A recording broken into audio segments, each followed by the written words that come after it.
ফলে হিসাব নিকাশ করলে দেখা যায় যে বিএনপির জন্য এটা একটু ঝুঁকি আছে, আবার আর এক অর্থে হুম। লাভের দিকও আছে। ঝুঁকিটা হলো এই যে ভবিষ্যতে যদি আবার আওয়ামী লীগ আসে রাজনীতিতে, তাহলে কিন্তু আবার এই স্লোগানটা যখন নাকি আওয়ামী লীগ নেবে, তখন কিন্তু আবার বিএনপি কিছুটা বেকায়দায় পড়বে। তো এরকম একটা রাজনীতির একটা চড়াই উতরাই দেখা যাচ্ছে। এখনো এটার একটা মানে কি বলে, মানে জি। চূড়ান্ত রূপ এখনো হুম। নেয়নি। আপনি বলছেন যে ভবিষ্যতে যদি আওয়ামী লীগ আসে, মানে আপনার কাছে এটাও একটু জানতে চাই, সেই সম্ভাবনা কি দেখেন? আর আওয়ামী লীগও কিন্তু কিছু কর্মসূচির মধ্যে যাচ্ছে, যেমন 13 তারিখ ঢাকায় লকডাউন কর্মসূচি তারা ঘোষণা করছে।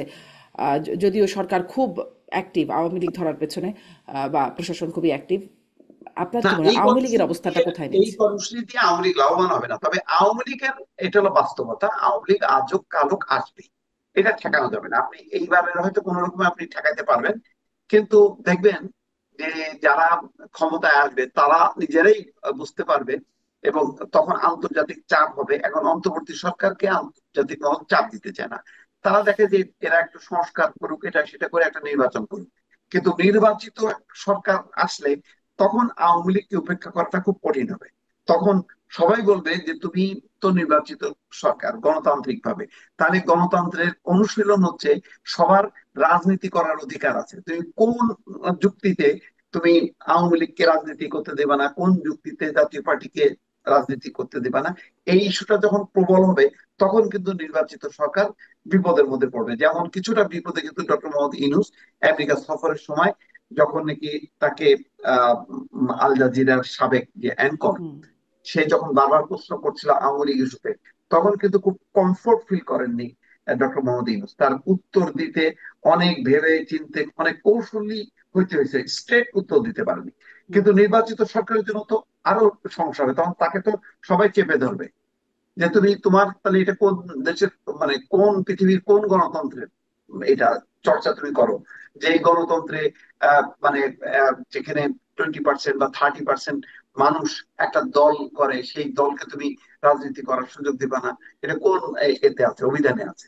এইসব প্রশ্নে কিন্তু এই নির্বাচিত সরকার বিপদে পড়বে, এবং তখন তারা আহ, এটা মানে আটকাতে পারবে না। হুম।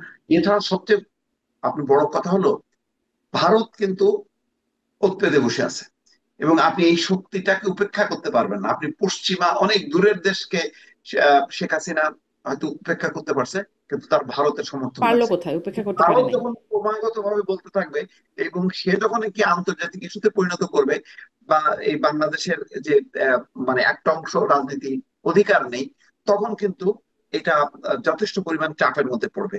তা আমার ধারণা যে আওয়ামী লীগের বিষয়টা নির্বাচিত সরকারের সময় ফয়সালা হয়ে যাবে। জি। ব্যারিস্টার পাটোয়ারি, আপনার কাছে শেষ প্রশ্ন। আওয়ামী লীগের প্রসঙ্গটা শুনছিলাম। এটা আওয়ামী লীগের প্রসঙ্গে যদি আপনিও বলেন, তার সাথে সাথে মানে এটাও একটা আলোচনা শুরু থেকেই ছিল, এবং ডক্টর ইউনূসও যদি বলেছেন বারবার যে সব দল সমর্থন করে বলেই এই সরকার আছে। দলের মানে রাজনৈতিক দলগুলোর সমর্থন ছাড়া এই সরকারটার মানে সেই রকম কোনো মূল্য বা তাদের শক্তি নাই এই অবস্থায়। তো এখন যখন বিএনপি একরকম হার্ড লাইনে আছে, জামাত হাঙ্কি পাঙ্কি করলে আঙ্গুল বাঁকানোর হুমকি দিচ্ছে, মানে এই যখন অবস্থার মধ্যে আছে, সরকারও কি নড়বড়ে? সরকারও তো, এই সরকারও কি টিকবে, নাকি এই সরকারেরও আসলে অশনি সংকেত?